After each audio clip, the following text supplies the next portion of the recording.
Chamanikab Jehova, kongoi amu kawai sait ne kararan nekakonech Kamuktaindet ketuiye kibagenge. Eng wikini kemite lesson number 3 nenotok neleen kibagenge eng Kristo. Ko kemite yu kemite ak kiboitinik chekakokonech Jehova kemi kibagenge. Pastor Ngetich komite oret kowendi boisiet netesetai eng wikini. Ko eng rani amite eng lesson nekitau kibagenge kamwa metitab lesson akebe Jumambili neleen nyalilda eng kcheetabkei anan taiyosiek eng kaniset. Ko eng yotok atache chito nerubo ko Chamgei tugul chamanikab Jehova. Arube Lilian eng betutab Jumatatu. Ne ngalali metitab Jumatatu kolen takchinet eng Jeiso. Ketokchigei Jeiso eng kabwatutikyo kateboshekyo ak kit age tugul. Ngondoiwo Jehova akoberurok yekinetigei tugul lesson. Kongoi. Arube aramaru ameche amwa kongoi akatach tugul ole ochamegei bikyok otokotin mising. Ami eng kwaeng kasi ako somok kasi. Kwaeng kasi komwoe kolen ng'omnotet ak etunotet. Ako somok kasi komwoe kolen kiboitinikab Kristo Jeiso otokotin ak kowe tugul. Chamgei chamanikab Jehova eng oldo tugul ole omite. Eng kainaik ko Evelyn Tarus amite kwang'wan kasi awang'u. Ako kwang'wan kasi komwoe kolen atebet neibortoi kimurtoiyot ko otokotin kot mising. kongoi mising. Atoche Pastor eng komwaiwech report nebo lesson nekosirtoi eng biik cheko koisubet kokole ne Pastor. Kongoi mising, kongoi Lilian eng kabwatutik chemiach. Kamoche kemwa kongoi eng biik tugul chekokosubech. Kitindoi biik chechang chong'olole subech chesire biik 900 ak kemwoe kelen kongoi mising kasubikyok chekose ng'alechu akoyoptoi. Koyote TV akobeche biik konyor baornatet. Ameche amwa kongoi biik chekosirwech akotebenech tebutik. Ameche ataune chepkametinyo nekikure Gladys Chemutai. Gladys Chemutai kokemwa ile all blessings to you servants of God. Ikotwo Pastor Nyalilei. Kongoi Gladys nga ki mshiriki nenyu nebo kaniset nebo Langas koberurin Jehova yetesetai. Ameche amwa kongoi Malit Koleta. This message of the cross is indeed a message of hope to us whom we are waiting for the second coming of Jesus. It's my prayer that the Holy Spirit will today convict us who have not known Jesus as the Lord and Savior. Cheptab Malit, kongoi cheptab Malit, ngoberun Jehova, engoliondo no kemwoiwech. Benjamin Korir, kokemwa ile God bless you, all of you. Kongoi mising, ngoberun Jehova. Stephen Mumbwani, kikemwa Mumbwani, abwati alongenini mite Southern Sudan, Juba, kokemwa ile ngoberurok Jehova, kiboitinik. Kongoi ngoberurun Kamuktaindet. Rejo Chepleting, kokamwa kole this platform train me now. I'm now a Kalenjin lesson teacher. Oh, good. Kongoi ngoberurun Kiptayat. Ineti lesson nebo Kalenjin ngoberurun Kiptayat. Emily Jesang ko katep kora kole Paul really went through dealing with foolish people who thought they were wise. They were foolish, not accepting the word of God. They perished because of pride. Even today, in future, they will perish. Kemwaman ngoliot nebo iman ile kiesho chechang ako much kobek tiongot chechang eng rani. Emily Jesang kora kele very touching lesson ngoberurun Kiptayat. Ruth Chepngetich kele amen. Robert Kipchumba kale nkongoi kiboitinikab Jehova. And then Dave Kibe kale anyin nebo iman ngoliondoni nebo kimurtoiyot. Kongoi makatiat nebo wikini. Kongoi mising David Kibe. Emily Jesang kora kokanyite bile why do many people reject the message of the crucified Messiah? Kokakiwalungyo amune sikoyesho biik chechang kimurtoiyotab Kristo Jeiso amu maiguiyo akobo Jeiso. Ngomeguiyo akobo Jeiso komemoke kimurtoiyot nebo Kristo Jeiso. Ako betut nekekuye inae ile angaba kamanut ko kawalun ing yo ale amu maiyan ingemeyan akikuye sirutik chetililen kumemage sobetab Kristo ako memage kimurtoiyondenyi amu notok nekonech sarunet. Novesta Jemalan, kongoi mising nebo iman kiboitinikab Jehova eng kanetisiet netechech kotugul. Ane Arap Jemalan, kongoi mising Arap Jemalan kobiruri Jehova akondoun betut eng betut. Lagat Simon, ngobirurok Jehova eng kila ak kila otestai kou notok. Kongoi mising eng kimnatet nikonech. Ruth Chemngetich kokemwa ile kongoi mising eng lesson ne kararan. Kongoi ngobiruri Kiptaiyat. Petrol Bitok, kongoi neo mising kiboitinikab Jehova. Atinye tebutiet akobo kimurtoiyot. Aketit ne techinet amu len sirutik Jeiso nekikikartat eng ketit ak len kora Jeiso nekikikartat eng kimurtoiyot.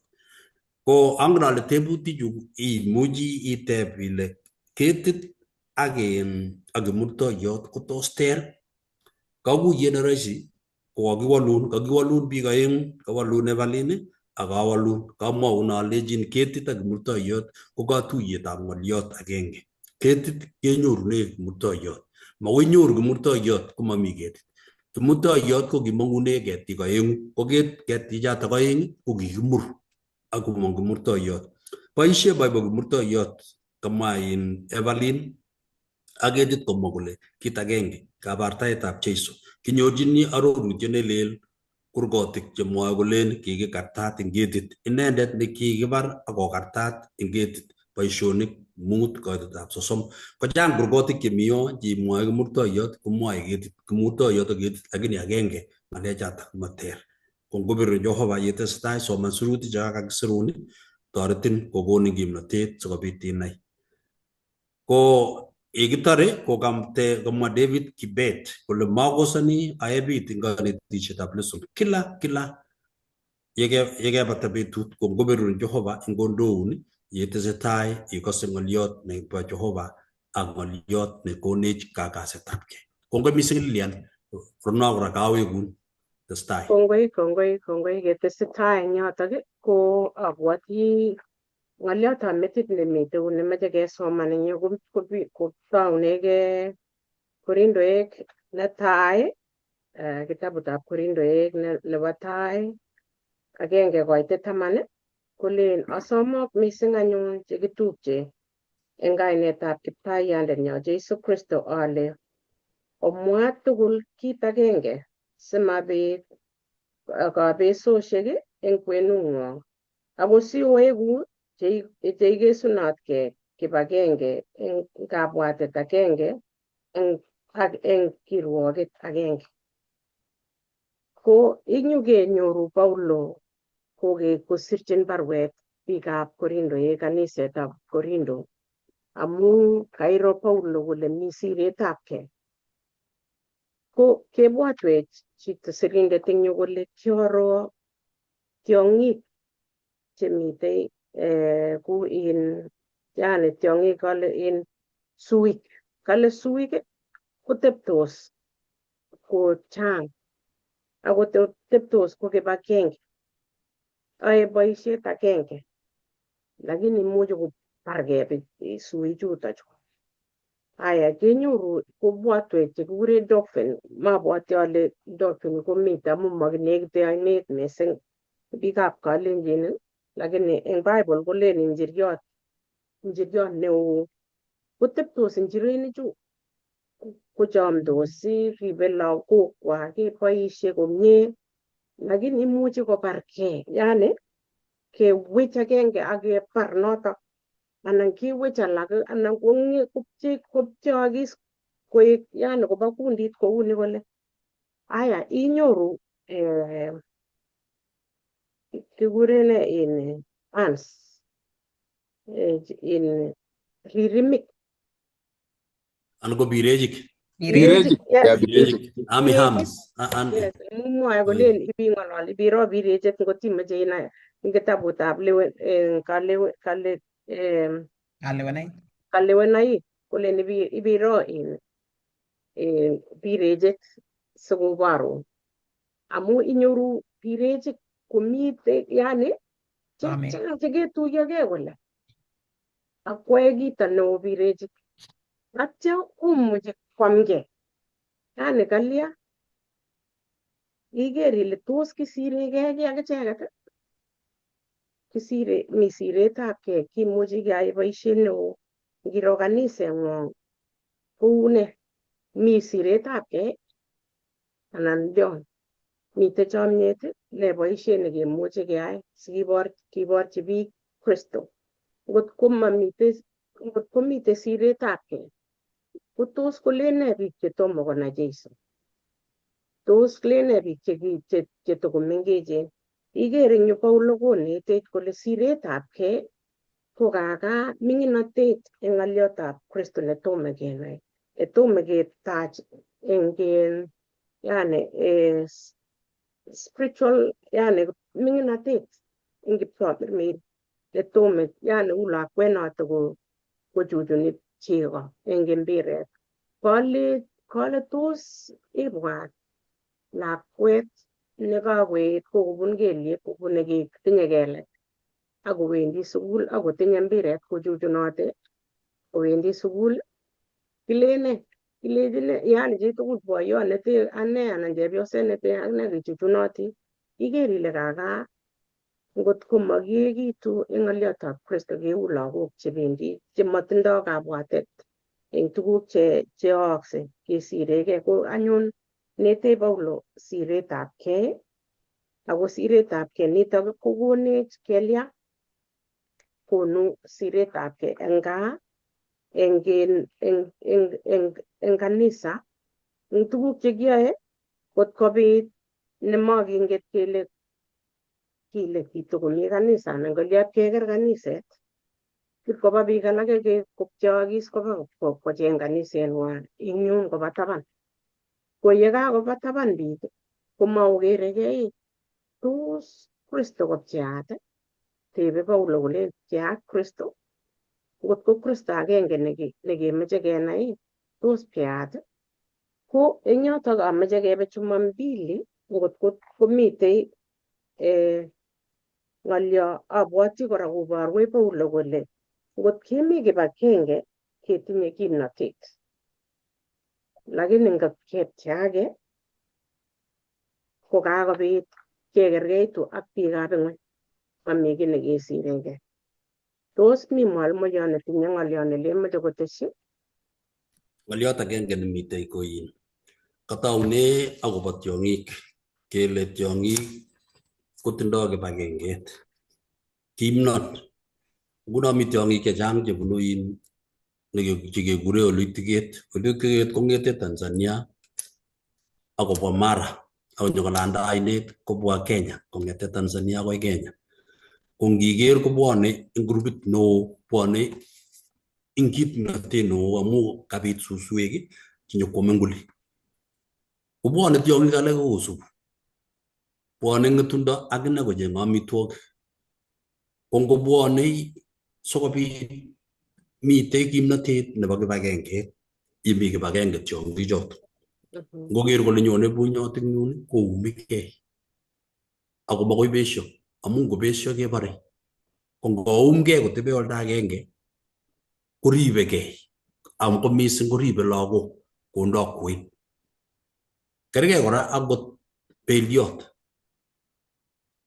lakwet nyokondoi yutok nekit akorib akoker kou notok kibagenge nebo tiong'ichu kole melen tiong'ik yakeumgei komami pcheutik mi age nemeche kopchei kiro ngot mosonik ngiwe nguno iwe Nakuru siwe yobo like Nakuru ikere mosonik chechang ko akase ayin kelen mosonik konyokoba korikab biik amu kobetyo amitwogik nyokoibe biik ndisinik nyokoyat dirisha koib amitwogik ngo koamu ibchin chun alak ibchin lagok ibchin chun alak ko ikere ile kibagenge ko kimnon ko kameche amwa kityo ale kot kekere tiong'ik komi kibagenge matikotindoi pcheutik kwak komeboru kou ne kanisetab Jehova amu kichang ako borto ko agenge ne Kristo. Kongoi iker anyun Pastor kamwa kongoi amu kemwa pcheetabgei komuchi komi chito neindochin amu igere kakemwa ile akot eng tiong'ichoto komi agenge nemeche kolya kowal eng yuto sikebesio. Ko nguno igere ile sikebesio ko amu kakipcheigei amu ng'oliot anan kabwatutik chekakonech chito age koborwech kole ngomauni kepcheigei. Lakini ngot sikeekitu kemi kibagenge ko kaker kabwatutikchok, boisionikchok chekitindoi kongwek Kristo ne tolgoitab kiy age tugul eng sobenyo. Ko eng wikinitoni akoi keker mwalimuinik kotindoi koborwech yutok sikenai kele amu ki borto nebo Kristo kaniset kokemite bortab Kristo.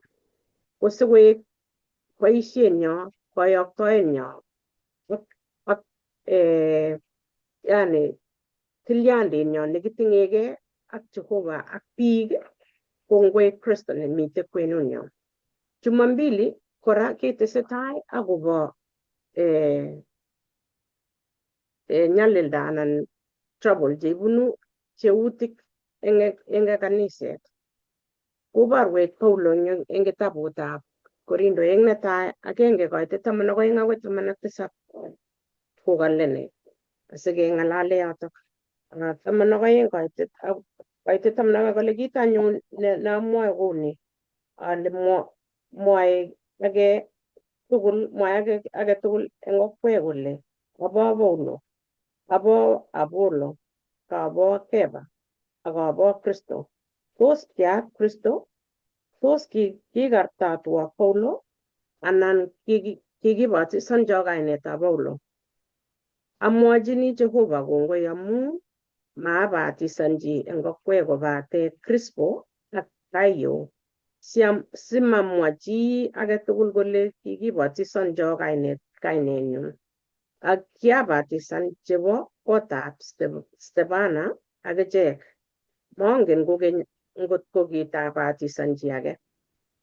Amu maiyokwo Kristo abatisonis ako aamda logoiwek chemiach. Maeng ng'omnotet nebo ng'alek simakiyai kimurtoiyotab Kristo koek buch. Iker eng yu ile kenetech Paulo komwoe kolechin kaniset amu kimite Paulo kakonai kole kasirotingei kanisetab Korindo kosirchi barwet. Nabwoti ale kibwat kole kakokoromit tuguk chetesetai. Ko igere eng yu kamwochi Paulo kole tos kiat Kristo nekakas kele alak kolen abo Paulo, kolen alak abo ng'o. Tos akot nguno achek kemwoe kounoto kisubi kele awendi kanisetab anum. Akot nguno komite yani kanisosiek cheechen, kainaik cheechen chekisubi amu ibwat ilechigei tos Kristo nekisubi anan kisubi chichotok. Kokale Paulo eng yutok keborwech akobo besiet. Koboisie ng'alek oeng chebo Greek amu kole ng'oliot nekikure kisma ko kisma ini ng'oliondoni ko yani nekakipchei. Kito nekakipchei kekerer pcheakis. Komwoe anyun Paulo kole ng'oliondoni kakipcheakis eng yu kokeeku kele kibo kabanum, abo ane kabanum. Ko maketindoi kimnatet agenge anan ko tuyet agenge. Igere ile kipkopcheak kaniset. Kotko boisiet nekatindoi kaniset komakomite. Mashambulio nekatatakebendi komakebendi. Boisiekab kanisa chekotokotuitos komakobwone baraza komakokeregei biik. Nganetisiet nguno mwalimuinikab lagok makomite. Kakotepso lagokab eng kanisa mami mwalimuyot amu kokosirgei kot komanda. Kwa chito kotebe gaa. Amune? Iker ile amu besiet kabit ng'oliot agenge ne ara akot ka ng'oliondonoto ndakakichule kamataite yekawait. Koboishe ng'oliot age nekikure Aries nemwoe eng yani pisietabkei kora ngele nekit kokergei. Yani kobit boryet kelya kesiregei ng'alechu tugul chu igere ile kaakimite kanisetab Korindo ko ngikas ilechigei ngomakisiregei keuto.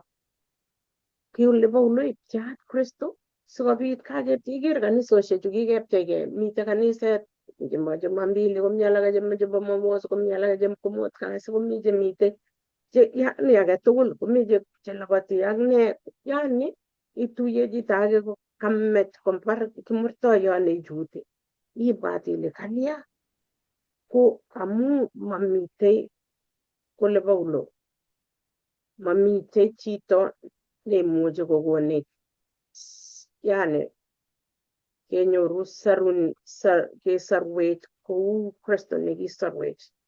Mamitei ngot kekere kabwatutik chok kele amu chichi kondoiwech komutech kero kele mamitei kobate Kristo inegei. Inegei Kristo nekonech katuyet. Ko ing yu igere akot nguno eng isoman Romanik 1:29 koborwech tuguk cheiboru kole kangesirgei kobitu tuguk cheu ne? Bitu tuguk cheu kenyitagei, sokornatet, kasetab myat, ng'etkonda, ng'emisiet, boryet, yani tuguk chechang, chomik chekingitepche kechome ano ngele kekero ano akot kelochi ngoriet neu ne anan kotepto ano. Tuguk cheu chotok pokitotet yani ng'ololi biik alak tuguk chekakonyo kanisa koker kole Paulo makesiregei kiy ak biik chebo sang. Kere biik chemi sang kole ne nguno nekeiborwech. So igere ile kaiborwech Paulo tuguk cheimuchi kokonech kesirgei. Kokimi eng kanisetab Korin angot eng achek. Ko achek nguno ko ki Korin ki kenyisiek chekiche. Eng achek anyun chekineti kakenekitchi koit Kristo akemi kesiregei. Tos tupchoshek chok kiyoe nee asikobit kewalake? Abwoti ale kakoborwech kole pcheetabkei kokonech kewalake sikeker biik nekatatekekere Kristo. Akenyoru tuguk chekibeligei. Kibeligei amu kakonyo yani naimeche ile ng'o ngi achek chekikonu mbaret siketech kaniset. Ng'o ndakimakwa achek komatayaakse kouni, komatayaakse tuyet. Kwane nekwakonu sadaka chekokichobe yo. Kwane nekwae ne sikopcheak kaniset amu kiet chitondit eng ane anan ko biik chekikere kele indochwech konoto anyun ngot komakiker kimurtoiyot ne noto Jeiso Kristo ko kakonech kepcheakei ako noto kepcheaksei nemakenyoru sobet nekikokurchech Jeiso kebwanchi. Ko eng kanisenyo nguno ko ne netos kiyai amu kakekere kineteke kanisetab Korindo asikobit koek Jeiso Kristo ko inendet nemite katikati nenyonet ko ngoek inendet ne eng kiy age tugul nekiyoe ngo barasa anan ko mwalimuinik anan ko ng'o ko boisiet neiwendi anan ngiwendi kanisa ko imite eng Kristo mamu chito age akeeshe kasubet neindoiwech biik. Kararan iman ketindoi biik cheindoi eng boisiet eng kanisa ko ako ngoek chotok indoi amu Kristo nemite sobeng'wa maamu kabiletabkei ako sikobit katuiyetabkei asikobit kotestai boisietab Jehovah akobwa biik amu kitindoi yani ngot ngiker korik chekibortos komanyone chi akot kosome beek chekiee. Kaikai isirte kwamin melelda kosir inyo bisom sikarap koit otuye ak kebelit anan ko kiy. Igere ile eng siretabkei ko kakararan sikeng'alal yekabit ng'oliot komatian kwo amu ngot kosirto ngipkoite yun chito nekakase kokakotesyi chumbik ngipkoite yun kokakolalas koek maat neo ako kaki nekakimuchi keng'alal akomu maielewana anan ko maelewanin ako yekimwa ile Lilian kakakas kito nekemwa ko kakemwa kouni alechi kanyachulun kamwae kouni iker ile kekoshine akemuch akesa koek kibagenge kenyoru kimnotet amu kakeku kibagenge kokonech tuiyetab kei akeyai boisiet eng chomyet akeyai boisiet nekikekonech ko ikere Paulo eng yu kakerech kole besiet ko kakibesye notok kale ko boiboiyetab shetani koker kole kakibesye asimakituye keyai boisietab Jeiso notok nyone akokurech kakikurin inye kikikonin boisiet ko ngot iker chito age ikere ile kibestosi akobit komakinyoru yekibendi eng notok nyonunetab Jeiso nekimeche kekur biik alak ako makinetigei kesoman amu ngilen isoman akot Bible kobwoti metit bire metit ng'alek chechang chekakakas ile kolene lakini ngot kesaa akisoman Bible akimwochi Jehovah ng'otieng'ung ko inyoru no kilen humility eng Kingereza konyor chitugul kobit kotestai akot biik yani konyo ng'omnotet nebo neindolwech Jehovah asome ale ingwek noto neindolwech tupchosiekchok asome mwalimu nerube konyo. Kongoi mising Lilian eng introduction nekaiib ak keberta nekainetech akobo kibagenget eng kwenutab Kristo. Miten tiendo neng'ololi kole nonetegei bichu kibo Korindoik. Kalechi kibet pcheutik ak kiutye Kamuktaindet. Jifunze kutoka Wakorindo kale walipotengana wao kwa wao wakagawanyika vikundi vikundi wakamsahau mkombozi wao. Wengine wasema mimi ni wa Paulo, mimi ni wa Apolo, mimi ni wa Kefa, mimi ni Mwokozi Bwana wetu Yesu, mkombozi wetu akayaleta haya. Hatimaye mfahamu jambo hili, umoja hupatikana kwa Yesu, tukiamini kwa utendaji wake, hata tufanya tuwe na umoja. Nasi tutakuwa na tumaini moja, Mungu imani na ubatizo moja, na Mungu mmoja na Bwana wa wote, na katika yote tena ndani ya yote. Basi mpendane ninyi kwa ninyi ndugu, na mnene pamoja, pasiwe na faraka, bali muhitimu katika nia moja na shauri moja bila matengano. Kawatarganishet tiendo na kameja anetak. Kalau egu tugul chaba kabwatet agenge, mat kobit besiet eng kwenung'wong ako egu chekesunotin kei kibagenge eng kabwatet agenge ak eng kirwoget agenge. Ng'oliotab Korindoek netai 1:10 kong'ololi ng'oliondo nakakosoman Lilian. Yekinetigei eng Jumatatu kong'ololi akobo tokyinet eng Kristo anan keeku chekitokchinigei Jeiso eng kit age tugul nekiyoe.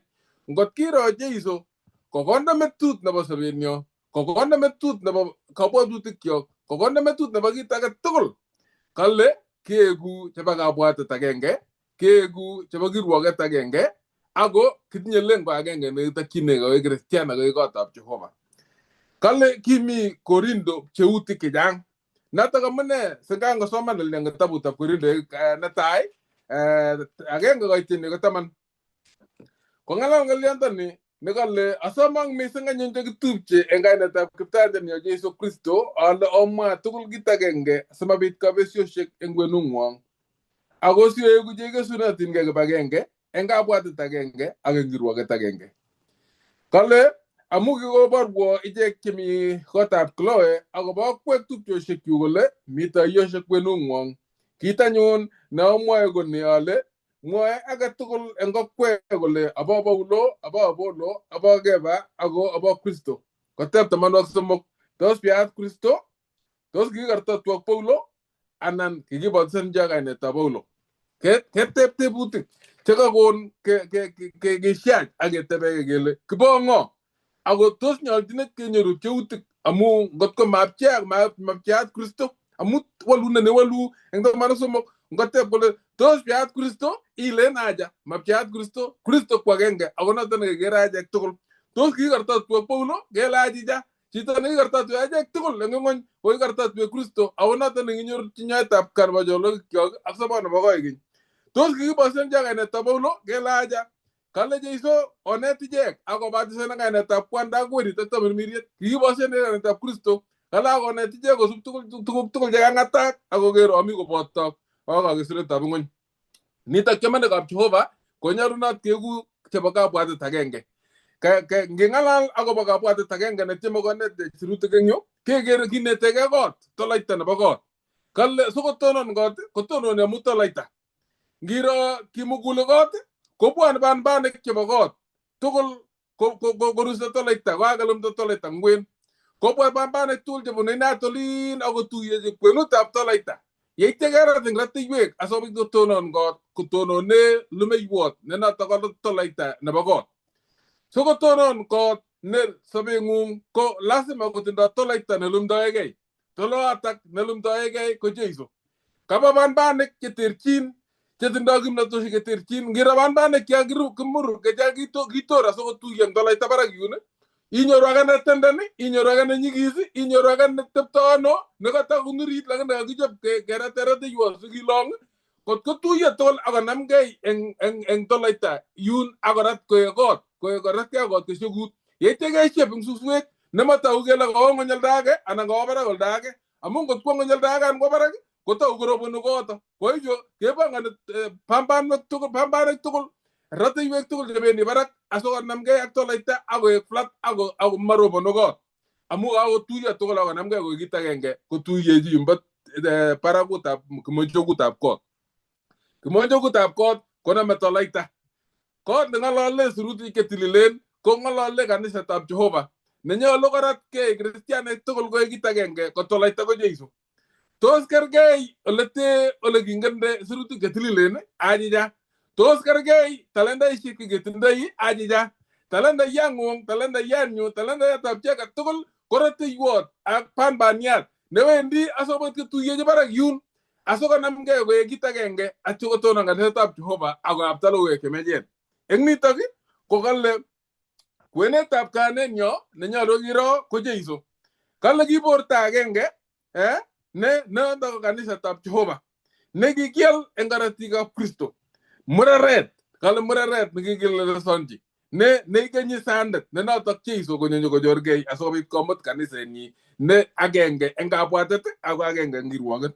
Kale agenge borto akotinye kebeberwek chechang. Ngisoman eng kitabutab Korindoik Korindoik 1:12 kong'alalwech ng'olyo nemite 12 koiteni sorry Korindoik netai 12 koiteni ko 27.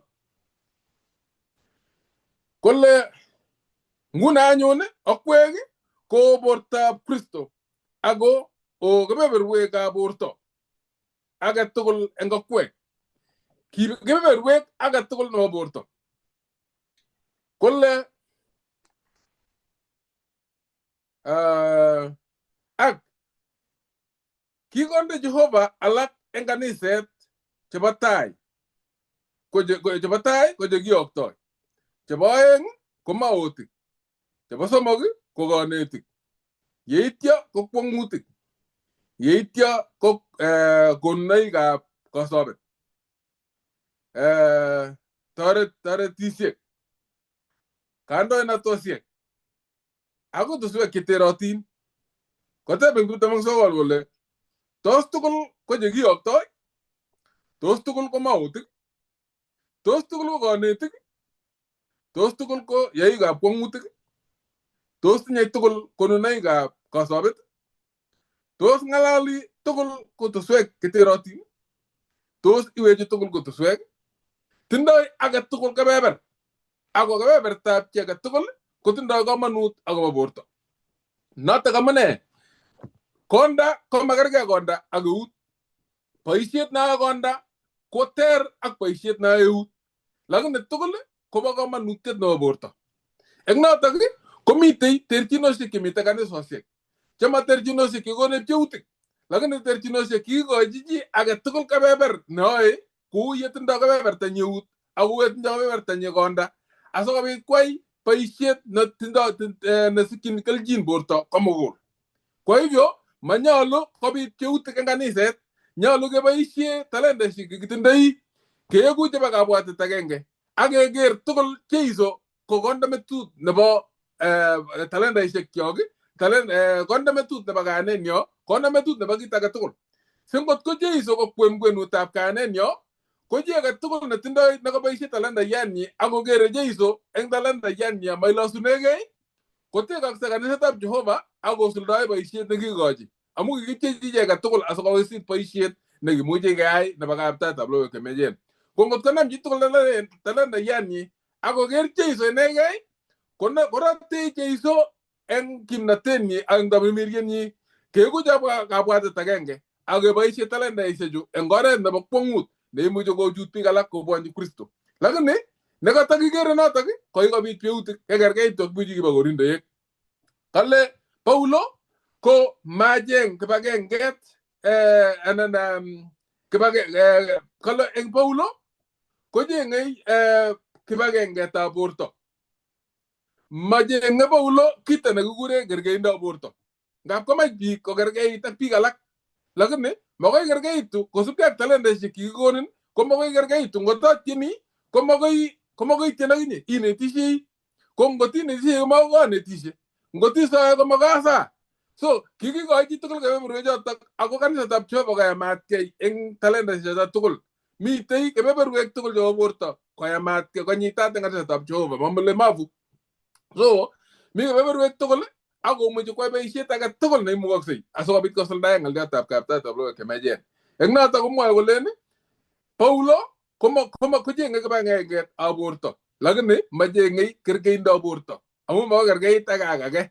Lakini eng lengo nekitakyinigei, ngot ketakyinigei Jeiso achek tugul keyoe boisiet agenge nebo kurset ak kaptaetab logoiwek chemechen, kekurchi ichek akobo yetunet. Kale matkotiegei kristianik kandoik kole sikesopche anan siketononse ko kandoik chekitiegei. Kale nyolu kotiegei kristianik Jeiso ne inendet ko metit nebo kaniset.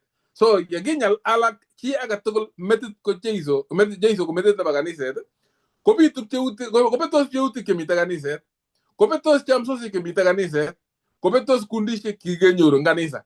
Kundisiek kikenyoru ko chokisubi anum. Angot ndakaanum kong'ololi kito nemanamei ak sirutik chetililen. Nyikisub kityongon ak keyai tuguk kele ng'oliot nakamwa anum ko iman, lakini matikeker akot eng logoiwek chemechen. Kobetos pcheutik amu makiker Jeiso, kakiker Jeiso ne inendet ko metitab kit age tugul. Kale ngiro akobo boisiosiek chetesetai nguno ko kikobit komasta lengo anan takyinet nebo kristianik amu nekatokokere Jeiso asikoboisiechi eng kurset nekikikurchi koker choronok kobit pcheutik kole anum kibendi ak anum kanisani, kole asubi ng'oliot nekamwa anum, komatokoek musingi nenyo anan toloita nenyo ko Jeiso, amatokoek musingi nenyo anan toloita ko sirutik chetililen. Sikeku chebo kabwatet agenge konyolu keker Jeiso eng oretab sikunet. Kale sikobit kibagenget eng kanisa ko tuguk cheu chu chenyolunot komitei. Kale nyolunot komitei sikunet nebo iman eng kristianin age tugul. Amu ngot ko makisuku nebo iman koboru kole king'olegei. ako ngoting'ole chito age eng sikuneng'ung ko keng'al ke inyen mwenyewe ngoting'ole Jeiso ko keng'al ke inyen mwenyewe amu maing'al Jeiso ingeren Jeiso kot kongen orititung'ung. Kwa hivyo tuguk che akotebie eng kembout ole tui kongen Jeiso lakini inye neing'olegei kale nyolunot koek sikuneng'ung nebo man koe sikuman nebo iman ko inyiro tupcheng'ung igere mushiriki no mi tuwai igere tupcheng'ung neoe boisiet agenge akosochinigei akokimitegei eng oret. Kale nyolunot kebeku eng tengek asikobit kosob Kristo eng oritinyo sikeeku chebo kabwatet agenge ako chebo kirwoket agenge. Kale nyolunot komite nyoetab kat kwenunyo makinyochinigei kat kotie kotugul chang ngokakelelchigei ko nakitekinyochinigei kat kerat ak ibwoti ng'alionoto akoi tun akot ngakenyo kat ko tun kot kobit lelutiet age kole chito kikaiwon akinye atkinye anyoche kat kikaiwo atkinye kole anyoche kat manyochini kat rani anan ile kikoken kila meche kokase akine so ko keweku kora chuki konyo oritung'ung ne kito nekinyoche kat ko kinyoche kat amateiweku kotokonyo amu noto neibu pcheutik noto neibu toyoshek ako noto nebute kanisetab Jehova. Kwa hivyo nyolunot keeku chekibeku eng tegekwogikchok nyolunot keeku chekinyoe kat nyolunot kinyal achek tugul Kristo netaunindet ako kesunindet nebo kanenyo keeku banbanik chekorotokis kibagenge korot aminunetab Jehova ak keboisie talenteshekchok cheterchin keyae boisiet nebo kurset ne agenge nekikikurchech kursenyo ko keib logoiwek chemechen eng oret ne inegei eng kaming'inetab kei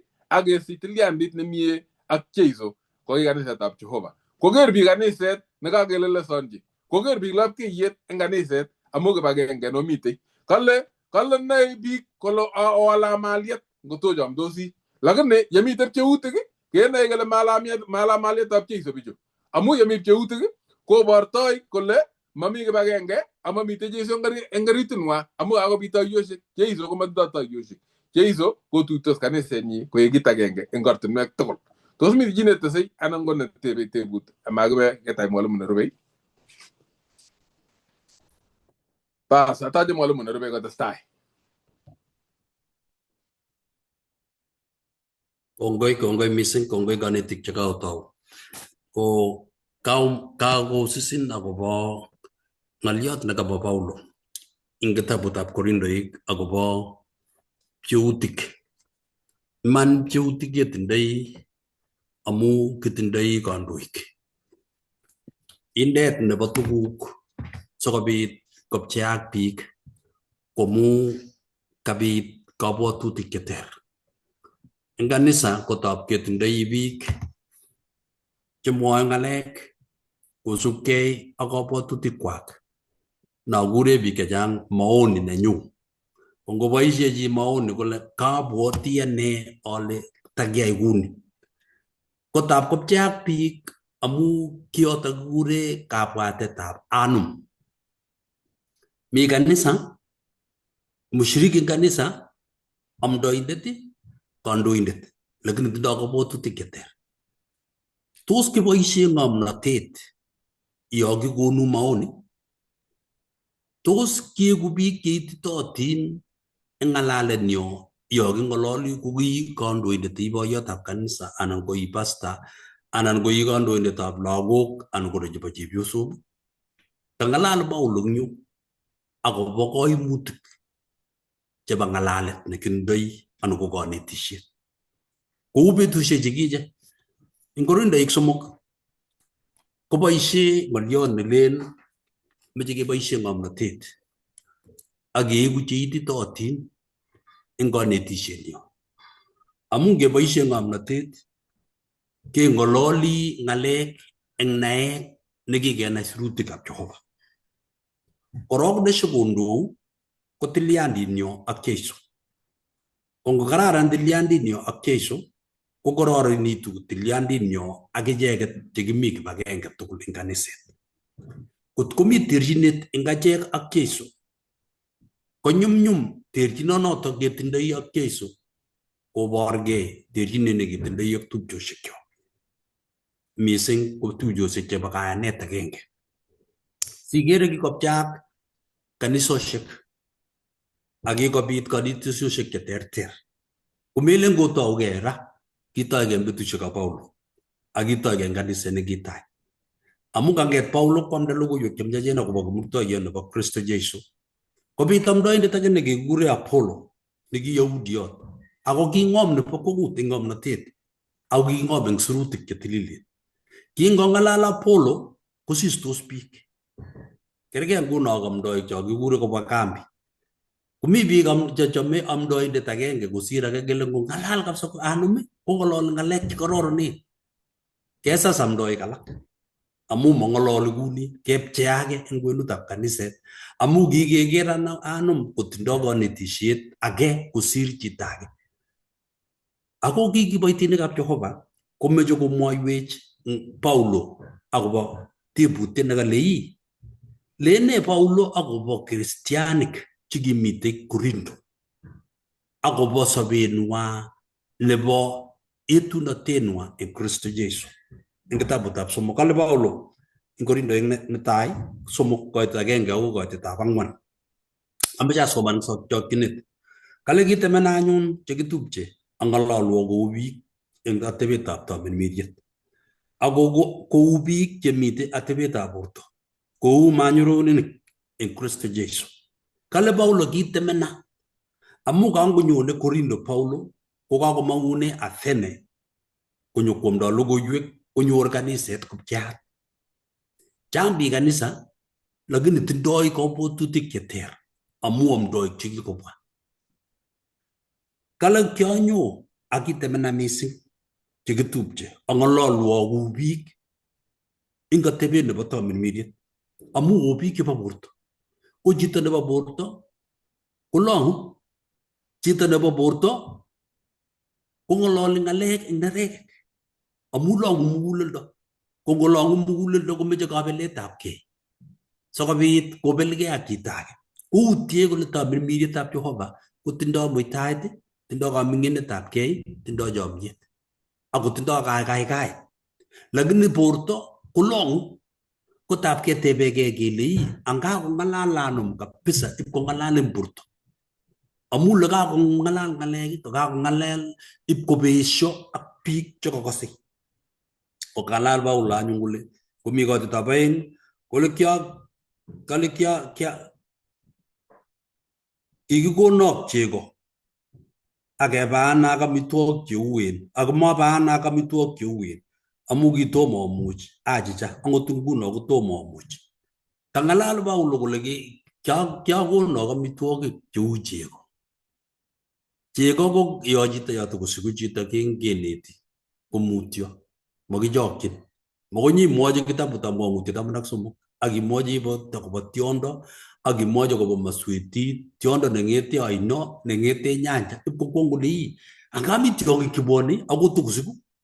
Tatisise kanyo kimwochi ng'alek chenyikisen, kiboisie ng'alek chebo kanyumnyumet sikobit kocham logoiwek chemyachen akobo Kristo Jesu. Kokangong'alal Paulo eng yu ingisomanate mameche asoman kurgotik tugul.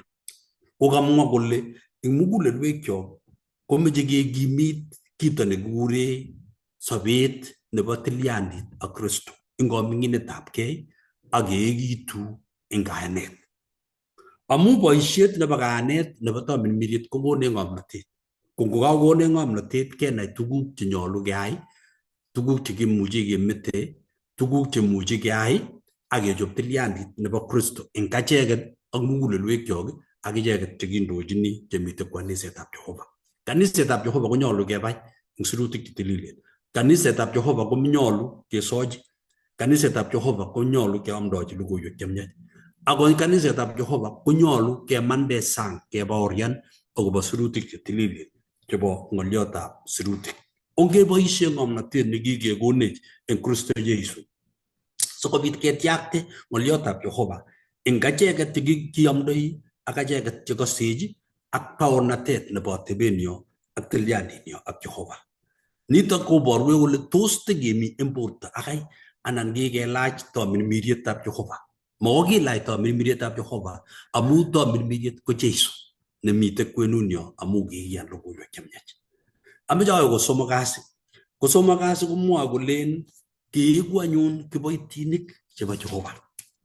Amu yekakesiku ak kaketach logoiwek chemyachen kerib tilyandit makibut tilyandit nyo ak Jeiso ako makibeshe ak inendet amu betut nekobeshe ak Jeiso obestosi ak Christianik ak koyonik chemi kimi kibagenge namuta noikere nguno chechang kanisosiek ko kikopchokis biik eng kanisosiek kikobit kanisosiek kotou chito kaniset age konde kainenyi kwa age kotoi kanisenyi konde kimurtoiyot kwa age kondo kanisenyi kole kaniset nebo betusiek chebo let ko ngong'olole chito kanisenyi ko kikotoi biik kanisosiek kosubkei ak kabwatutik kwak amu mamcheat Kristo ko amune kochang kanisosiek amune sikikoyan setani kokonech kimnotonoto ketou kanisosiek keutye kibagenge nebo Kristo Jesu eng yu tilyandit nebo keibu kiboitinikab Kristo kokamwoiwech Paulo eng 4 Korintoik netai koit 1 akoi koitab 4 kale anyun kakonech kekuye kele ingoitech anyun chi kole kikiboitinikab Kristo ako kirib biik chebo ung'otikab Jehova eng yutok anyun kokeny kemake ribindet kele koek chi age tugul nekiyoni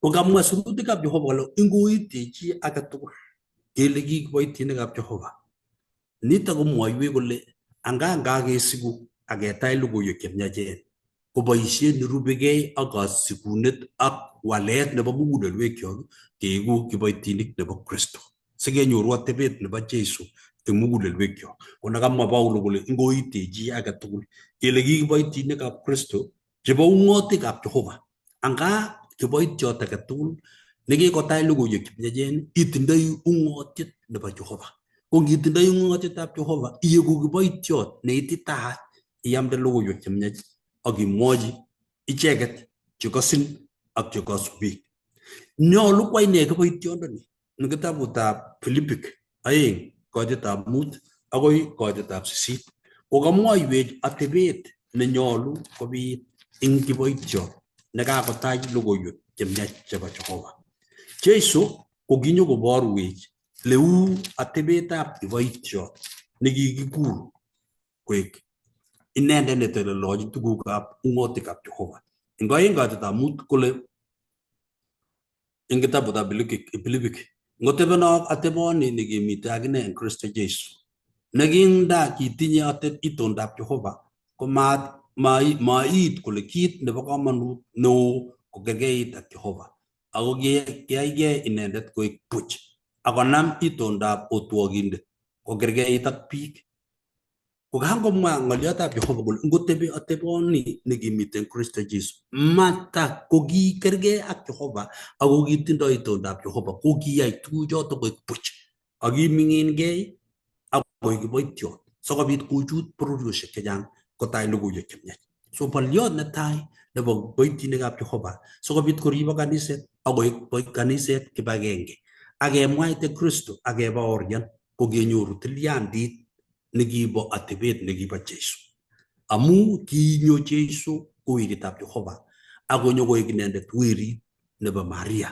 akokerkeit ak acheket eng atebet sikobit kosutech achek chekikimite ng'oiyondit nebo besosiek amune sikobestos biik eng kaniset rani ko amu kakiutye ng'oliondoni nekamwa kole kikeyaech keigu kiboitinik chebo Jehova atebet notok nekikwaech Jehova keigu kiboitinik koboru kele nyolu keigu biik chebo saet nyolu keigu biik chekisomani sirutik chetililen nyolu eng betut age tugul kebaorian akobo ng'oliotab Jehova akenyoru sikunet eng acheket ko ngakwaak tuguchotok eng mugulelwekyok koborgei tilyandit neketindoi acheke eng inyendet mwenyewe ak biik alak chemite kwenunyo kemuchi kendochi kanisetab Jehova akebaorian sirutik chetililen kongoi manol tos tomi chi netese ng'olio eng kebeberta nebo Jumapili chebo kwaeng kasi ak somok kasi komaunotok katoche kiboitiot nerubei Kongoi eng kiboitinik chekakondoi tugul kokakenetkei tugul. Mi amune asikobit kinetkei lesson akobo kibagenget eng Kristo. Mitei kikobit cheutik kou yekakonetech kiboitinik chekakondoi, ko kikobit cheutik eng kaniset chikosub biik. Imuch komamwoe kole nabo Apollo anan nabo Paul, lakini mitei kandoik chekikotok eng kaniset chikosub biik akoyan. Ako ngomi biik cheu chotok kokonu kanagutik ako matesetai boisietab Jehova. Kikere ngesoman eng kitabutab Johana kokimwa Johana 17 koite 20 akotestai ko kingonekit kikartat Jeiso ko kisochi kayonikchik. Kisochigei chi kingen kele kisochigei Jeiso akosochi kayonik kora. Ko ngesoman eng notok komwoe kolen masae akobo chu kityo ako asae akobo ichek chetun iyana amu ng'olyondenwa sikobit koek tugul agenge kou ye imi Baba eng ane ak ane eng inye, sikobit kotebi ichek eng achek, sikobit koyan ing'ony kole kiyokwo. Ko noto amu kokingwek nekit kikartat Jeiso kokimeche kokimit kibagenge kora. Orani kora ikimiti Paulo koyokyin baronok kanisetab Korinto. Ko kimeche kibagenge eng kaniset. Tuguk chekiyokse eng tai ko tuguk cheyokse akot eng kaniset eng betusiekab rani. So kibendi atacho kebe kwang'wan kasi nemwoe kole atebet neibortoi kimurtoiyot. Kakinetkei akobo pcheutik chekikobit. Ko nga mamakat ketinye pcheutik ko ki kristianik ko mising yekinekite kandoik kou pastaek anan kou biik che kikikochi boisiet eng kanisa. Komanyolu keistoegei. Nyolu ketoret bichotok. Kale nyolu keboibochi ak ketoret ichek cheindochin boisietab kanisa. Kale biik kikochi Jehova boisiet biik koyai boisienyi eng ing'ony. Boisie Jehova biik asikobit koityi biik alak. Ko amu mitei imuchi kobit pcheutik eng katikati koyan biik alak akometo biik alak, ko kanyol kero eng yutok konetech kora eng lesson kobor kole eng biik che kandoik chekikelewen ko kanyol ketoret icheket. Akot ngotko mitei pcheetabgei amu imuchi komi pcheutik chebitu kawaida cho. Imuchi komi biik chekaitergei kidogo ak kakaba kora kotesetai boisietab Jehova. Kou ye kainetech Arap Muru akobo tuguk chekiyoe chemeche koek Kristo kiy age tugul. Ne ngobit pcheet kidogo komeche ko kito neyoe ko kit neibortoi chamyetab Kristo. Meche kobor kole supporteni kora kaniset, meche kobor kunotok kole toreti biik alak kora akoyonchin biik alak matkoik cheimukutegei pcheutik chutok kabit komukutkei ichegei akoek biik chemi tai yo amu ngokakobit yotok komakotesetai boisietab Jehova. Kale kandoikab kaniset cheibortoi atebet neiboru konunetabgei nebo kimurtoiyot konyolunot kekasit ak ketoret ak kisub icheket. Nyolu nitok amu kimurtoiyot inegei netinye kimnotet kowek kit age tugul nekikimas sikonyor chamet eng kaming'inetabgei ak ng'oliotab Jehova. Eng yutok yetesetai kale kandoik cheu Kristo koitchin borotetnywa ak boisietnywa Jehova inegei asimeloskei kole achek kemuchi keyai kiy anan ko sikomuch koib toiyet anan koloskei simabit kalasunetabgei. Kale akot Jeiso eng chitondit ko eng boisiet nekitinye eng ng'ony ko kiityi katororet Jehova. Kinyorchini kitabutab Johana 17:4. Amu ing notok ko kimwa Jeiso kole kiatororin eng ng'ony amu kakesu boisiet nekikona ayai. Ko notok eng boisiet age tugul nekiyoe ko kanyol kitoror Jehova anan keyai kit nekiyoe kingen kele itorori Jehova asimabit pcheet age tugul akot ndakitinye kengen kele mitei besiet ko kanyol kesa asikobit kokonech kimnotet Jehova amat keeku achegei chekiboisie kimnotet nenyonet. Eng kateretab Paulo boisietab kristianatet nekiyoni konyolu kolumdaat eng kit nekikure amdaetab kimurtoiyot. Kimurtoiyot ko ng'ang'etab Jehova nebo ng'omnotenyi ak kimnotet nesoru. Kora koboru ng'omnotet nebo chitondit kele berberindo notok neiboru chito kole ng'om. Ngesoman eng Korindoek kateb sirindetab lesson kole Korindoek nebo 2:11 koite 23 akoi 28 ak Kolosaik 1 koite 24 kokateb kole inetech nee nitok akobo kakuyetab kenyalil akobo Kristo.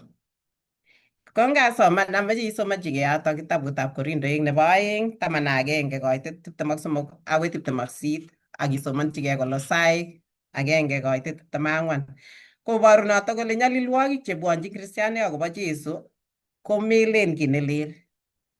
Kingen akobo kristianik chechang chekinyalilso eng betusiek chekibo tai chebo kanisa chetai, chekikibar, chekikius ako chekinyalilso mising. Kale nyoru kristianik chebo iman nyalilwogik, kaimutik cheterchin yeyochin boisiet Jehova. Ngesoman eng Korintoik notok kakonok yotok netai 11:23 akoi 28 komwou akobo kaimutik chekibun Paulo yekingoamdoi. Kingen tugul tuguk chekinyor Paulo, usisiet tugul, lakini inendet ko kitelel akobata chamyetab Kristo, matoptopen ine. Kingen kele kinyor nyalilwogik chechang, kikiwir inendet korkoret, kikilage inendet koik, ako kisir eng yotok kole eng Yahudik ale kinyor birutik 40 konyil 5 chikibir inendet, ako kimuitae chotok tugul amu kimurtoiyot kimeche kobarta akobo Kristo. Kikibire korokwek konyil 3, kikilage koik, ale king'emak moinget nekibunoti konyil 3 eng ainet. Kingen achek tugul kele Paulo ko kimakonyoru support kobun biik alak. Kiyae ine emainik asikosapotenegei, ako kiyae tuguk tugul chekibune asikobit konyor amitwogik ko kialchingei ak kinyor. Kale king'emak moinget nekibune konyil 3.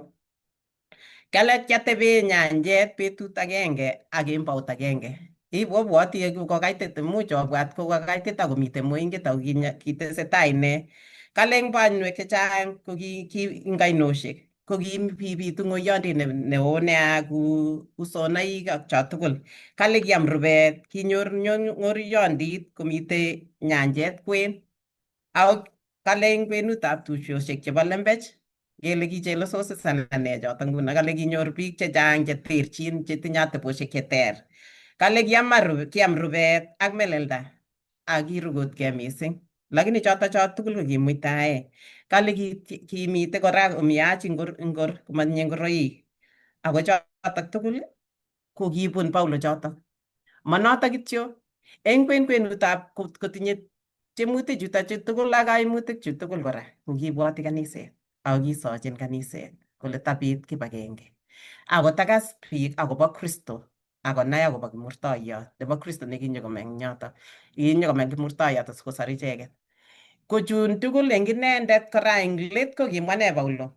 Kale eng let ko kinyokomwa kole abaibai anyun nguno eng nyalilwogik akobo akwek. Kingonyalili tugul ko kinyor kakimit, kitesetai kosochin kaniset akosochin biik tugul. Atya eng let matinga konyor tabusiek chu tugul, matinga konyor kobir koristo, matinga konyor kewelutik chechang eng nyanjet. Ko eng let komwa kole abaibai anyun nguno eng nyalilwogik chekianyoru akobo akwek. Notok amune kimelen kele kikabaibait Paulo eng tabusiek chekibune. Mami chi neboibochin tuguk cheibune cheng'wonen sinyin. Akot eng biikab Jehova chenyalildos komelen kele boibochin yae boisietab Jehova. Notok ko amu konunetab kei. Ne nekakonetech kingobun chotok tugul Paulo. Ko kiit nekibun Paulo ko nyalilwogik tugul chekibun ko kitoret alak konai Kristo ako kimit kaniset mising kokere kole kitelel inendet ako matoptopen eng kiy age tugul. Ne chekakonetech achek ko ki kristianik atebetab Paulo. Amwawech eng yotok kole yeikainemugei ak iterchigei ibwat ile aboisiechini Jehova ko manyumnyum banda. Inyoru kewelutik chechang, inyoru mwain biik komwae tugun alak chemau chotok cheikose eng itikuk ko mi birutik chebwone, mi mionwogik chebwone, ako notok kabor kole mi tuguk cheimuchi ibun. Kale ko yeibune tuguchotok komelen kele maimanishani kiy, lakini chotok tugul komuch koboisie Jehova chotok asikobit komuch kokimitin ak kokimit alak. Kale kristianik chemuitoe nyalilwogik cheu chotok konyoru kalyet kongen kole mi Jehova koboto icheket chetesetai boisietab Jehova. Kale kristianik che kandoik koboru kokonugei ako melen kele mi boiboiyo anan smooth anan wendi kityongon kokororonitu tuguk tugul lakini mi Jehova koboto icheket. Kikere eng yutok kakobor eng yutok kibor Paulo kora kole menotet komanyolu konyor kebeber eng kandoinatet nebo iman nebo kristianatet eng tikityotab kalamunotok menotet ko tikityotab tayoshek. Inyorchini kitabutab Korintoek netai 1:4. Komut kasi tos mi chi netinye ng'oliot nemeche kotes eng yoto amakibe komut kasi? Amwa summary kityo. Kameche ateshi Evelyn. Ng'oliot ne kaker ko kanetkei eng lesson nebo wikini. Ko keborwech kole kaka kongotoune lesson akobo berberindo ng'oliotab kimurtoiyot eng ichek kenustos, kotesetai kokimitech rani kenai kele kaka kimurtoiyotab Jeiso koiryei menotet age tugul nemitei kwenunyo akokonech keeku chebo kabwatet agenge. Kale ker Jeiso, kale ngano kikergei ak Jehova, ko kale mait noto koeki kole kokergeit ak inendet, lakini kiming'ingei. Kimurtoiyotab Jeiso koiryei menotet, iryei lasetab kei akokonech kiming'inityigei eut nekim nebo Jehova, yeityo kokonech keeku chebo kabwatet agenge oi kaniset. Ngong'ololi Paulo kong'ololjin Korintoek, akere kong'ololjin kanisetab Jehova kimne. Mameche kero kouyo mi biik alak cheng'ololjin Paulo ngolin chemachek. Korintoechu kong'ololjin kaniset inendet kole nyolu ketepto ano ko ki kanisetab Jehova asikikesu kokeske atindet nebo emoni. Kisuldae logoiwek chemechen chekikikonech ko nyolu kechoptege ano asikobit keeku chenyolchinech ako chekinye chomchinet keib logoiwek chemechen eng oret nebo kimnatet ak eng oret nemakilosugei, lakini kilosunegei kainetab Jehova kainetab Kristo nekinyo akobo achek. Kolas nyolu keeku chebo agenge akekirinde keiste pcheut eng kanisetab Jehova. Yekakoiriech tamirmiri eng kimurtoiyotab Jeiso, kale keiste pcheutik chemite kaniset akeeku chebo kabwatet agenge. Nengetuiye ketuiye ko kitupchoshek. Nengetuiye kepchei tuguk tutikin chekitindoi amanyalili ake kiy. Lakini tia biik chenyalildos akitindoi tuguk chekeunyingo. Tia biik chebendoti ak ngoroik akitindoi ngoroik nyishat. Tia biik akot chitab kokweng'ung nemondoi akot kit neomei lakini mebutchini. Keitu kaniset nyikechamgei kobit toyoshek, kobit chemereret, kobit korot age tugul. Ng'ololjin kanisetab Jehova Korintoek kole keeku chebo kabwatet agenge. Keiste atebet nemanamegei ak oretab Jehova. Kale ker atebot nekimi akine eng Kristo Jeiso, kinetech atebetab Jeiso akekerkeit ak Jeiso. Kale nga kakenyoru ng'alechu tugul chu, konetech Evelyn kole kinyoru nyalilwogik, kinyoru kaimutik, kinyoru tiemutik. Eng oret nekibunei nebo ketach Jeiso, komakitach kalyet. Kale yekitach Jeiso, kokakitach usisiet. Yekitach Jeiso, kokakitach nyalilda. Kwa hivyo, konugei akikonugei ile angot angwanit banda ko chito neketach nekanyor iting'ung nekeker Jeiso eng kimurtoiyot, kale kokonin kimnatet akoisto ng'woninwek choikose cheuo kakoterterin, kokonin kimnatet ile atesetai awendi kora. Ngabiro biik chekikakile abwoti chekikile chepyoso nekikure Perpetuus ak Felicitas chekile kikinde arena nekibo ngabwat atindiot ngamabwoti komye kouyo ki Uganda somehow. Ko kale kikinde arena amu kiyoni Kristo kele onde asikeyotin kirugik chebore biik ak ng'etunyik. Kikiyotyi kirugik chepyosok aeng Felicitas ak Perpetuus kopar kirugik chekagresib kuinetab kirugik, lakini kitononso kotienso malilonso ko chepyosok akeyan kopek kole ngebeku amu kimnatet nekitindoi nebo tabiretab Jehova. Ko ne nekikochi ko maiywei, ng'o nekikochi nyikanatet koyan kole ngetuiyo kirgit kobarech nekatalen oye kasanyo korok amwawok ng'eting kotko kirgit nekakomach kobarech ing yu ko ngekonugei, lakini keyan koba tai amu mite kine chichi ngoritinwa mi tamirmiriet nekakotach nebo iman. Yeketach tamirietab Jehova eng iman ko angot ndakibunu uinwek cheu ne koegu kita na nyam en gwenunyo yegi mi tawertab Jehova kegu jaba kabwatet agenge yemi tawertab Jehova kuma mi tepcheutik ama mi klasisiek kyogelen mi anam klasit no mi no en kanisa kebo kegerge tugul chito nenyone kobunu karit nenyigis netia tairit ak nebunu bosulit ak nebunu keldo ko ngetuye tugul ko kitupchosiek takataka tugul lakini Kristo nekipchei kobo komonut ako tuguk tugul en oritab sobonwekyok. Kongoi ganat na kame jatas. Amen. Kongoi missing. Sekemete in ngatatas ngoli agenge. Koi. Sekemete keutik chechang chekitindoi en kanisa kotab konget kandoik. Magieshoi kele kandoik alak kotab kotindoi magutikwak. Kot kobesho kaniset en kanetisiet ak kaberberisiet.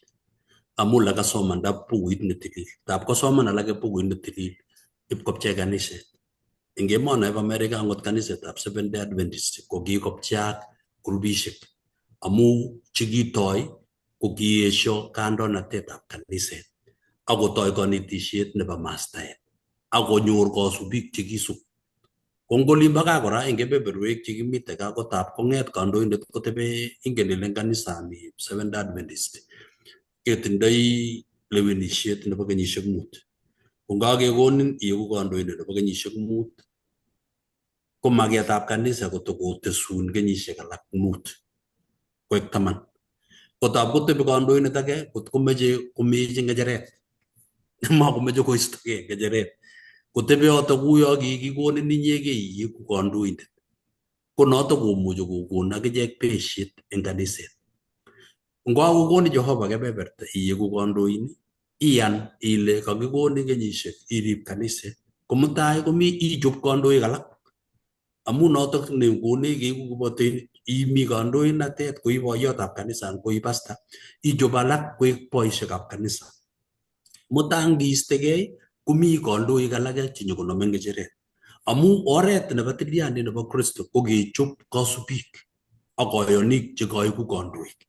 Matitebi inyegei ak iyokten ngolen konget chi ikwer in konget age iyokte inget age isas ipeshe biik nam biik tugul kibagenge amu kikonech Kristo. Kwagere in kito nekoak en Nairobi en kakwet chekimite en emetab Kenya kabeshet nekobit en kwenutab kaniset kot kebukto kandoik tugul chebo East Kenya Union. Kokinam kandoik tugul chekondochi kongete president kandoindet nebo secretary ak kandoik tugul kebukto ak kelelit kaniset.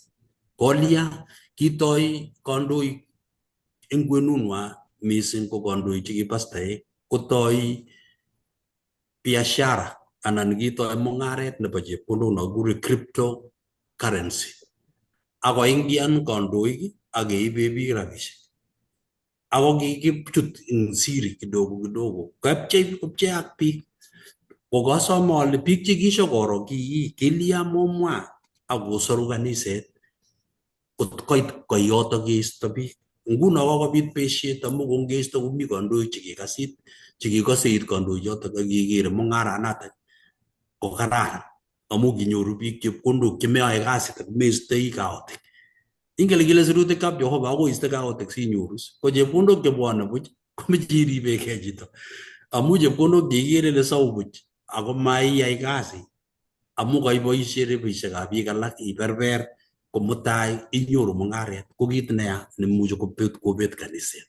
Kokasome ale ngotoretech Jehova achek kou kandoik makimas akwet nebo Jehova nekikiale korotik chebo Kristo ako chekime Jesu eng murtoiyot akonyor ngwoninwek. Nguno kanye kenyalil kristianik chemeche koba kipsengwet eng tuguk chemuchi kongemech ako tuguk chemuchi komasech. Ngondoiwech Jehova kerib kaniset eng ngoliot, kerib kaniset eng saet, kerib kaniset eng amdaetab logoiwek chemiach. Akenamgei tugul. Kot komi chi nekale kikima sirutikab Jehova, kot komi chi nekalel kale iwe irutochi ak ibing'ololchi inegei. Ngomakase imut chito nebo oeng. Ngomakase komanye kemwochi kaniset. Lakini amu mi biik chetomo koit yoto. Ngakosirgei ano makanum kelechin keisto kanisa. Kewirta chito kanisa nemakemokeki amu making'ololi makitoret kosiki akowalak ko ngotorete Jehova ing konetishoni komut kanisetab Jehova keiku kiboitinik chebo iman. Ya king'ololi kemitei baraza ko kikobit biik chelen chorwenyu anom. Ko chorwenyu anom ko ngep keng'alal eng baraza isapoteni chorweng'ung nga ingen ile kolel. Ak imeche keborienin age kot kerat kot kekocho karibio kot keista kainenyi ako mutai kakeista kainenyi bishangiliani eng sang.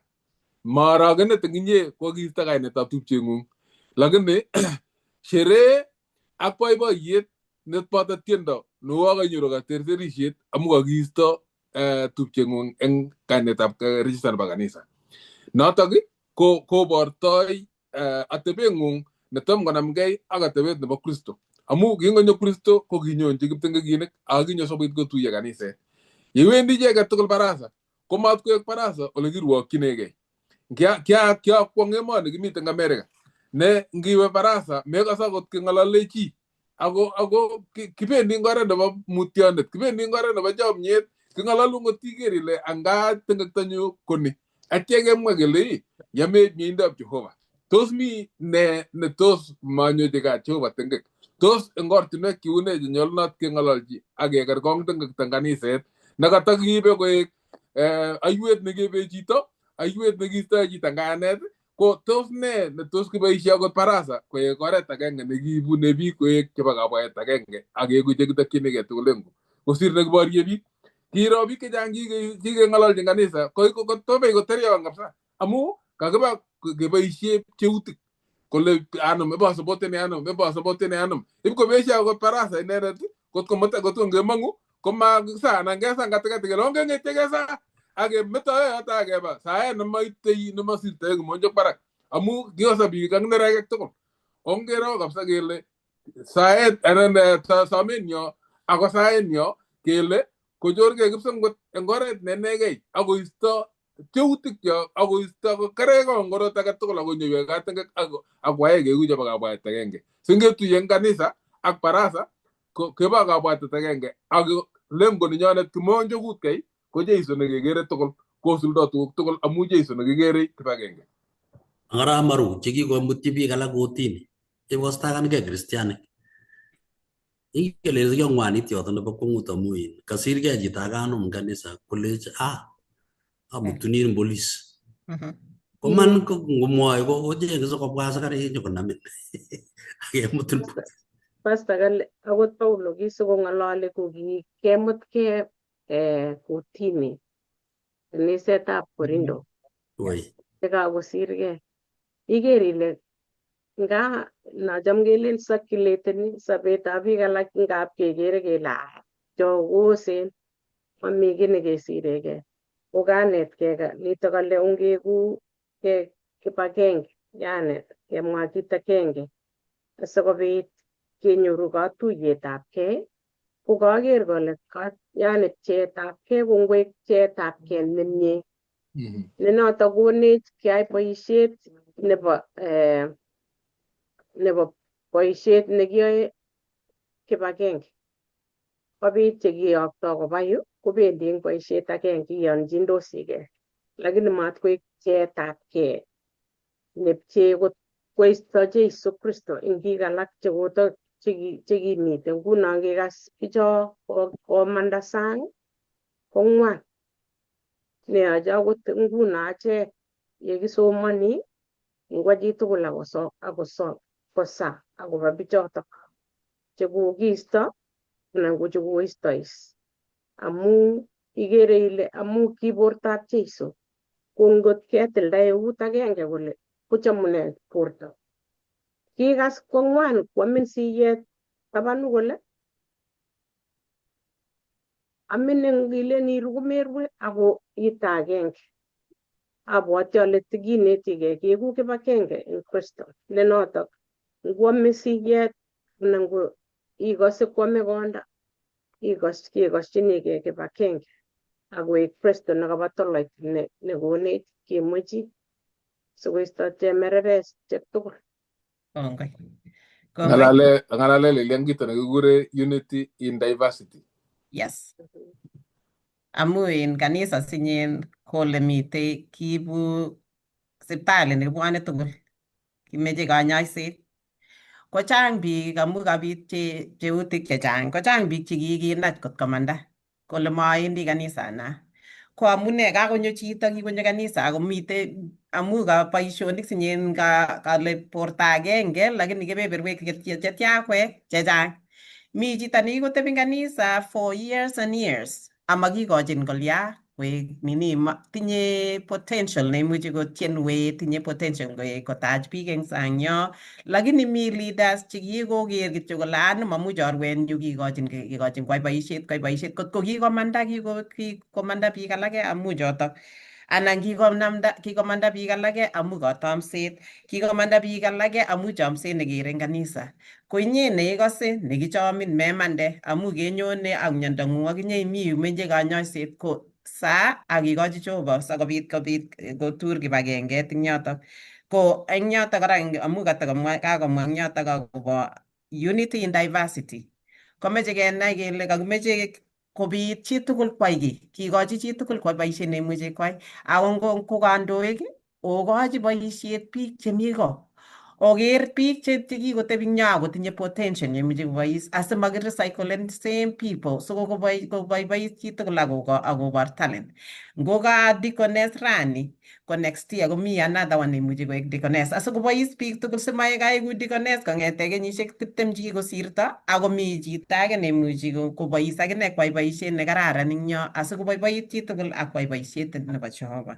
Kameche asoman angen ale kakwo sait lakini kameche asoman kit nekokibwoten sirindetab lesson akobo kit nekemwa Ellen G. White eng kitabutab Kenet Training of the 12. Kanetisiet nekikinet 12. Kale kibagenge ak katuiyetabgei nebo biikab Jehova cheiyoni imanda ng'etunenik kotinye kimnatet neikikyin ng'ony kole tinye imanda ako biik cheter chelewenotin chebo Jehova.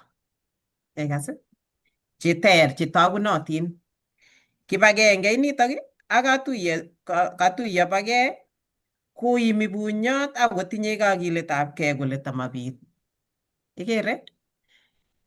Aindet netieme mising nekonu ingen is ile aindet komemunyi. Tieme kobit katuyet, mameche kobit kole katuyet, meche kobit beshet eng sait age tugul kole simatestai boisietab Jehova. Kale imanda nebo nguno neyanat eng muguleldo akotogu eng sobet koyai biikab Jehova koek agenge akokochin ichek kachutunet nekim. Ko ingesa biikchok akesa akikochi Jehova kondochi sobonwekchok kobitu kibagenget amabitu toiyet ngiro kiy age tugul nekaimuch kokaimin chi kou yekakimwa iwechi ngokoikas katamset age tugul ko iwechi chichotok akatebegei ngomaimukakse ikur chito age konyo katikati asimakimutgei kirwokchigei kebe serikali kebe kotini. Ko ngeng'alalse kekur boyotab kanisa kekur pastor keng'ololchigei ketar ng'alechotok akeboiboitu tugul. Amat kemwei eng kanisa kele baanum kaniseno, mami kaniset nekiibu chi, mami kanisa kobo Jehova. Kanisa ko ole kibendi tugul asikenyoru kalyet, kanisa ole kenyoru katuyet asikilosu Jehova tugul. Ko memwei ng'ololchi chichotok asikobit keit katuyet kingen kele aindet nemameche kobit kalyet.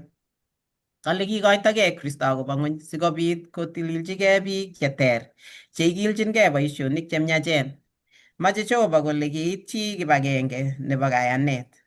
Saetab Kristo netokomi akoi ra nekisat kinye kosochin ala malienyi kotoko saet nemite kole masochini icheket ichegei ako asochini icheket chetun iyono cheiyono amu ng'olyondenwa ko chotok acheket kisoiwech Kristo akichek kole keeku agenge kou ya agenge Kristo ak kwandanyi.